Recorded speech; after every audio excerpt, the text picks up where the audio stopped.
BRS BJP ఒక్కటైనా వచ్చే ఎన్నికల్లో కాంగ్రెస్ పక్కాగా గెలుస్తుందని మంత్రి కోమటిరెడ్డి వెంకటరెడ్డి జోస్యం చెప్పారు. 17 పార్లమెంట్ స్థానాల్లో 16 కైవసం చేసుకుంటామన్నారు. తెలంగాణలో బీజేపీ పాచికలు పారవని స్పష్టం చేశారు. గాంధీభవన్ వదిలి జిల్లాల్లో పీసీసీ సమావేశాలని మీనాక్షి నటరాజన్ నిర్వహిస్తున్నారని కోమటిరెడ్డి వెంకటరెడ్డి చెప్పారు. పార్టీ సమావేశాల్లో వ్యక్తిగత విషయాలు చెప్పడానికి వీల్లేదని ఆయన అంటున్నారు.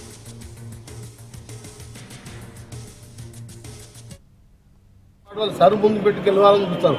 వెస్ట్ బెంగాల్లో గెలుస్తున్నాం, తమిళనాడు అని వాళ్ళ అనుకుంటారు. కానీ తెలంగాణ వాళ్ళ పాచికలు భారం.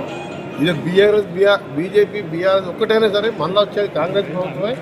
నెక్స్ట్ టైం మా టార్గెట్ 17 పార్లమెంట్ అయితే 16 గెలవాలని మా లక్ష్యం. బీజేపీ పార్టీ వాళ్ళు సరు ముందు పెట్టి గెలవాలని చూస్తారు.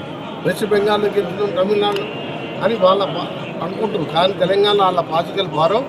ఇది బీజేపీ బీఆర్ఎస్ ఒక్కటైనా సరే మళ్ళీ వచ్చేది కాంగ్రెస్ ప్రభుత్వమే. నెక్స్ట్ టైం మా టార్గెట్ 17 పార్లమెంట్ అయితే 16 గెలవాలని మా లక్ష్యం. బీజేపీ పార్టీ వాళ్ళు సరు ముందు పెట్టి గెలవాలని